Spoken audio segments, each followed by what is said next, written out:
Hello दोस्तों, आज हम बायोलॉजी का इम्पोर्टेंट टॉपिक पढ़ेंगे जिसका नाम होता है ब्लड। ये किसी न किसी एग्ज़ाम में एक ना एक दो क्वेश्चन आपको देखने को मिलेंगी। चलो आज स्टार्ट करते हैं। ब्लड ब्लड को इंग्लिश हिंदी में रक्त कहते हैं। ब्लड के दो प्रकार होते हैं। इस एक प्रकार में होता है द्रव भाग, दूसरे में होता है ठोस पार्ट।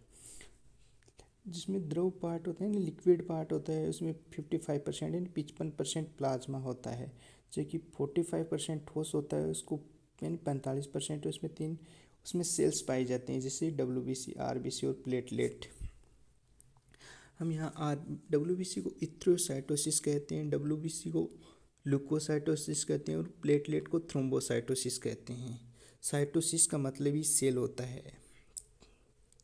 हमने इसमें एक छोटा सा ब्लड का डायग्राम ड्रॉ किया है, उसके माध्यम से हम आपको समझाएंगे। अब देखो, ब्लड की पीएच कितनी होती है? 7.4 होती है। इसमें WBC, RBC और प्लेटलेट कहाँ पे बोन मेरो में बनती हैं, ये भी हमने यहाँ पे दिखाया है। और फिर इसमें देखो, ब्लड, हमारे शरीर में ब्लड 5 से 6 लीटर होता है। ब्लड एक तरल संयोजक है। ब्लड हमारे शरीर का 7 से 8% भाग होता है। अब देखो, हमने एक छोटा सा डायग्राम और ड्रॉ किया जिससे आपको अच्छे से समझा सकें।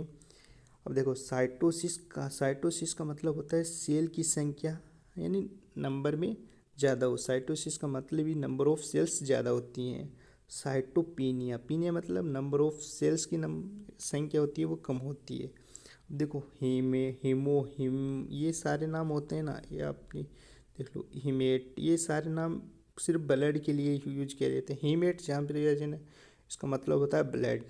पोइसिस यानी निर्माण करने की प्रक्रिया, प्रोसेस या फॉर्मेशन होते हैं। साइटोमीटर जिसके अंदर लास्ट में साइटोमीटर आ जाएगा ना, उसका मतलब है सेल की संख्या को बताने वाला इंस्ट्रूमेंट यानी उपकरण होता है। अब देखो, हमने एक छोटा सा डायग्राम ड्रॉ किया है, इसके माध्यम से हम आपको समझाएंगे कि इन शब्दों का कैसे यूज करते हैं। पहला हमने लिया है इथ्रोपोइसिस। आपको हमने बताया था कि इथ्रोएमएस मतलब होता है RBC, पोइसिस का मतलब होता है निर्माण। ऐसे देखो, अब इथ्रोपोइसिस का मतलब क्या होगा? RBC के निर्माण की क्रिया यानी प्रोसेस, फॉर्मेशन ऑफ RBC, इसको कहते हैं इथ्रोपोइसिस। वैसे ही जैसे हमने इथ्रोपोइसिस बताया, वैसे ही WBC के निर्माण की प्रक्रिया को कहते हैं ल्यूकोपोइसिस। WBC निर्माण की प्रक्रिया को क्या कहते हैं? ल्यूकोपोइसिस। अब थ्रोम्बोपोइसिस किसको बोलेंगे आप बताना? प्लेटलेट की निर्माण की प्रक्रिया को क्या बोलेंगे? थ्रोम्बोसोइसिस, फॉर्मेशन ऑफ डब्ल्यू प्लेटलेट, इसको क्या कहते हैं? थ्रोम्बोपोइसिस। अब ये बताओ हमें आप कि इथ्रोसाइटोसिस क्या कहते हैं? इथ्रोसाइटोसिस यानी RBC की संख्या में ज़्यादा होती है। इथ्रोसाइटोसिस का मतलब ये क्या आता है? नंबर ऑफ सेल्स ज़्यादा होती हैं, मोर, तो यानी RBC की संख्या ज़्यादा हो जाती है, इसको इथ्रोसाइटोसिस कहते हैं। थ्रोम्बोसाइटोसिस क्या कहते हैं? प्लेटलेट की संख्या कम हो जाती है, ठीक है। ल्यूकोसाइटोसिस क्या कहते हैं? WBC की संख्या ज़्यादा हो जाती है। हेमेटोसाइटोपोइसिस हीमोपोइसिस क्या कहते हैं? ब्लड की निर्माण की प्रक्रिया को पोइसिस कहते हैं। इथ्रोसाइटोमीटर क्या कहते हैं? RBC की संख्या को मापने वाला यंत्र होता है, उसको इथ्रोसाइटोमीटर कहते हैं। और हीमेटोमीटर किसके कहते हैं? हीमेटोमीटर ब्लड की सेल की संख्या को मापने वाला यंत्र को क्या कहते हैं? हीमोसाइटोमीटर कहते हैं। और ब्लड की अध्ययन करते हैं, ब्लड की स्टडी की जाती है, उसको क्या कहते हैं? हीमेटोलॉजी। ब्लड का अध्ययन किस में किया जाता है? हीमेटोलॉजी में। चलो हम सभी सेल को एक एक करके क्रम से पढ़ते हैं। सबसे पहले लेते हैं RBC। RBC ब्लड में सबसे ज़्यादा संख्या में पाई जाने वाली RBC है। RBC की कमी से ब्लड कम हो जाता है, जिसे एनीमिया कहते हैं। RBC देखो, हमारे ब्लड में सबसे ज़्यादा RBC पाई जाती हैं, ठीक है। अगर ब्लड RBC की कमी हो गई तो जिससे हमें एनीमिया रोग होता है। चलो हम एक छोटे से डायग्राम के माध्यम से समझाते हैं RBC को। देखो, RBC में एक तो क्या होता है? केंद्र एब्सेंट होता है, न्यूक्लियस एब्सेंट होता है, यानी प्रेजेंट नहीं होता, ठीक है। RBC का आकार क्या है? बाइकॉन्केव यानी उभय अवतल होती है। RBC में माइटोकॉन्ड्रिया नहीं पाई जाती है, माइटोकॉन्ड्रिया एब्सेंट होती है। RBC को नष्ट करने के लिए क्या यूज करते हैं? स्प्लीन। आरबीसी कहाँ नष्ट होती है? स्प्लीन में, जिसे कब्रिस्तान ऑफ आरबीसी कहते हैं, कब्रिस्तान ऑफ आरबीसी कहते हैं स्प्लीन को, ठीक है। आरबीसी का निर्माण कहाँ होता है? आरबीसी हीमोग्लोबिन में, ठीक है। वैसे बोन मेरो में बनती है, ठीक है। अब देखो, अब एक चीज़ बताएंगे, हीमोग्लोबिन है ना, उसमें प्रोटीन से बनने वाली आरबीसी होती है, ठीक। आरबीसी का जीवन काल 120 दिन होता है। आरबीसी का जीवन काल कितना होता है? 120 दिन होता है। हमारे शरीर में आरबीसी की संख्या कितनी होती है? 4.5 मिलियन से लेकर 6.5 मिलियन तक होती है। ओके, अब चलो एक अच्छे से बताते हैं। इथ्रोपोइटिक ऑर्गन। इथ्रोपोइटिक ऑर्गन कहाँ होते हैं? जहाँ आरबीसी यानी ब्लड बनता है। बर्थ से पहले आरबीसी इथ्रोपोइटिक ऑर्गन होते हैं। यॉक्सेक होता है, लीवर होते हैं, स्प्लीन होते हैं। यानी हमारे बर्थ से पहले हमारे आरबीसी कहाँ बनती है? ये आपको पता होगा। यॉक्सेक में बनती है, लीवर में बनती है और स्प्लीन में बनती है। आरबी बने यानी जीवन, यानी बर्थ के बाद में आरबीसी ऑर्गन कहाँ होता है? सिर्फ बोन मेरो में बनती है। रेड बोन मेरो मान लो यार, बोन मेरो एक ही बात है, ठीक है। अब देखो, एक आपने सुना होगी स्प्लीन। स्प्लीन के बारे में अब आपको एक छोटा सा हिंट देना चाहेंगे। स्प्लीन होती है जिसको आरबीसी का कब्रिस्तान कहते हैं। बर्थ से पहले ये इथ्रोपोइटिक ऑर्गन होता है। कुछ मात्रा में आरबीसी यानी ब्लड को स्टोर यानी संग्रह करता है। इसे ब्लड बैंक कहते हैं, ठीक है।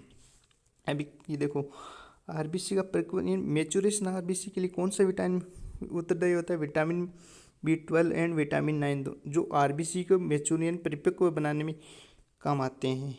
हीमोग्लोबिन हिम व ग्लोबिन का बना होता है। हीमोग्लोबिन में दो भाग होते हैं, हिम और ग्लोबिन होता है। देखो, हीमोग्लोबिन में हिम और ग्लोबिन भाग होता है। हिम भाग जो आयरन का बना होता है बनता है, जिसमें फेरस अवस्था में पाया जाता है।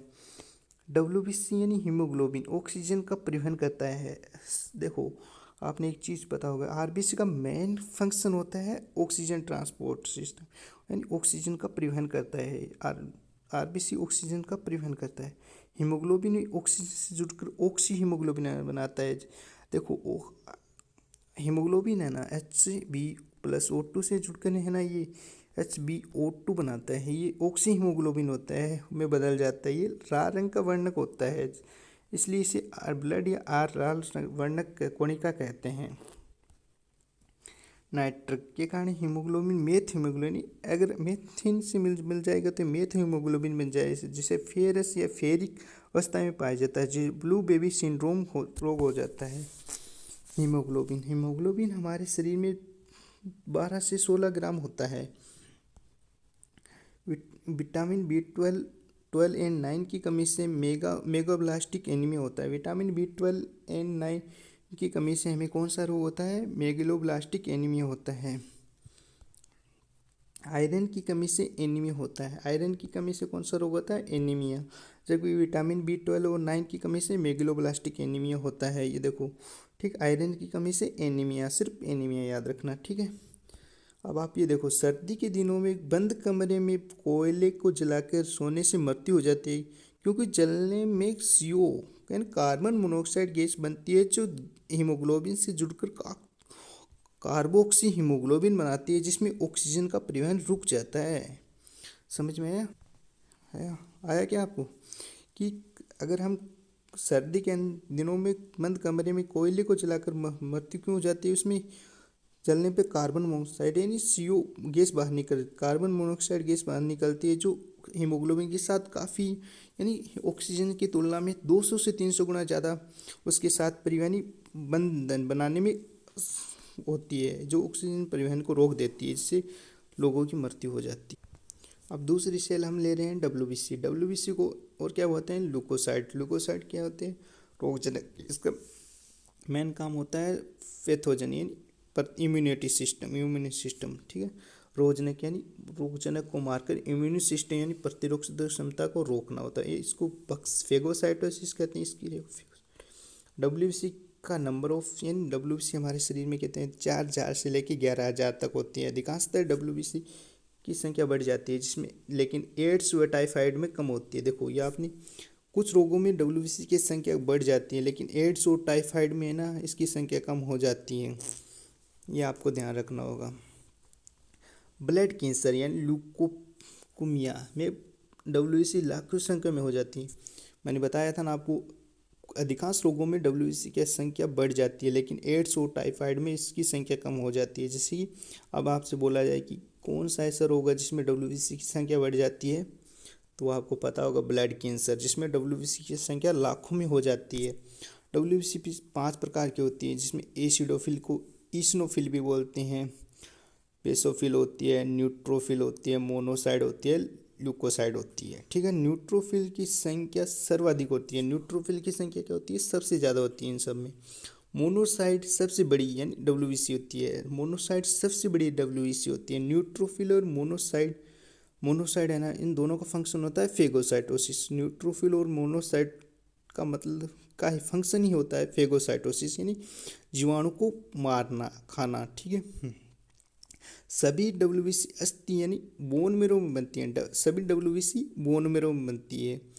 ठीक है, अब लिम्फोसाइटोसिस यानी समोलेस्ट डब्ल्यूबीसी 2 प्रकार की होती हैं। एल बेटा लिम्फोसाइट, टी लिम्फोसाइट और बी लिम्फोसाइट। लिम्फोसाइट दो प्रकार की होती हैं, टी लिम्फोसाइट और बी लिम्फोसाइट। पहले हम पढ़ते हैं बी लिम्फोसाइट। बी लिम्फोसाइट क्या होती है? एंटीबॉडी का निर्माण करती है। बी एंटीबॉडी का निर्माण करते हैं जो मेचूरेशन में बोन मेरो में बनती है। T lymphocyte mature thymus, T का मतलब थाइमस में होती हैं, जैसे एड्स में इसकी संख्या कम हो जाती है। देखो इनमें हम आपको बताते हैं कि टी और वी कैसे आता है। देखो बोन मेरो में बनेगी उसके लिए बी आएगा, और जो थाइमस ग्लैंड होती है उसमें बनती है उसमें टी आएगा। आपको समझ में आया होगा। ठीक है, अब हम लास्ट सेल यानी प्लेटलेट विमाणु या थ्रोम्बोसाइट के बारे में पढ़ेंगे। ये सेल नहीं होती, ये मेगा कैरियोसाइट कोशिका यानी कोशिका द्रव के रूप में, अतः इसमें केंद्रक भी अनुपस्थित होता है। इसमें केंद्रक भी नहीं पाए जाते। इनकी संख्या 1.5 लाख से 4.5 लाख होती है। बोला जाए कि इन प्लेटलेट में केंद्रक होता है या नहीं होता? नहीं होता है। ये क्या होती है? मेगा कैरियोसाइट सेल्स यानी कोशिका होती हैं। ठीक है, और इनकी संख्या हमारे शरीर में 1.5 से 4.5 लाख होती हैं। यानी इसका मेन फंक्शन क्या होता है आपको बताया जाए तो, यानी प्लेटलेट हमारे क्या काम करते हैं? ब्लड क्लॉट यानी रक्त का थक्का बनाने में काम करती हैं। ब्लड क्लॉटिंग की प्रक्रिया को कहते हैं थ्रोम्बोसिस कहते हैं। ठीक है, ब्लड क्लॉट में 2 प्रक्रिया होती हैं, रक्त स्कंदन और प्लेटलेट का क्लॉट, यानी ब्लड कोएगुलेशन और प्लेटलेट का कलेक्शन। ठीक है, अब देखो एक चीज़ देखो, यहाँ पे रक्त स्कंदन में स्कंदन कारक काम आते हैं। रक्त स्कंदन में स्कंदन कारक काम आते हैं जो 13 1 से लेके 13 फैक्टर होते हैं। ब्लड कोएगुलेशन के लिए कितने फैक्टर काम आते हैं? 13।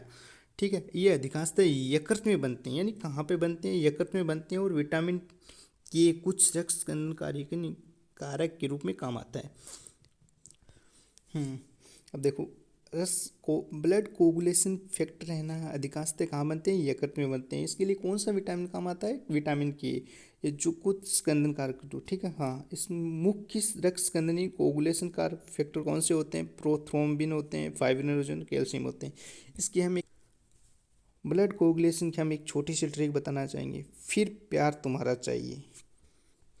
अब देखो हमने एक छोटी सी ट्रिक बताई है, क्या बताइए कि ब्लड कोगुलेशन के लिए फिर प्यार तुम्हारा चाहिए। फिर यानी प्रोथ्रोम्बिन, प्यार यानी फाइब्रिनोजन, चाहिए में कैल्शियम होता है। ठीक, ओके। हाँ, अब देखो लास्ट में पढ़ते हैं, ऐसे पदार्थ जो रक्त स्कंदन को रोकते हैं उन्हें प्रतिस्कंदन एंटी कोगुलेशन कहते हैं, जो 2 प्रकार के होते हैं, प्राकृतिक एंड कृत्रिम। प्राकृतिक होते हैं जो लीवर में बनते हैं, उदाहरण थे हिपेरिन। हिपेरिन क्या होता है? एक प्राकृतिक रक्त स्कंदन होता है, यानी एंटी कोगुलेशन होता है। जो कृत्रिम के बोलते हैं तो जो ब्लड बोतल यानी ब्लड बैंक में स्टोर करने में काम आता है, जैसे EDTA, सोडियम सिट्रेट। ठीक है, ये क्या होते हैं? कृत्रिम एंटी कोगुलेंट होते हैं। अब देखो सीरम क्या है? प्लाज्मा की सभी रक्त स्कंदन कारक वाले प्रोटीन जो फाइब्रिनोजन, प्रोथ्रोम्बिन होते हैं, जो द्रव यानी फ्लूइड को सीरम कहते हैं। सीरम ऐसे समझ में नहीं आया तो देखो प्लाज्मा होती है ना, प्लाज्मा से आपको नेगेटिव करना है यानी निकालना है blood clot protein. Blood clot protein में कौन से? Fibrinogen, prothrombin. ओके, धन्यवाद, थैंक यू सो मच।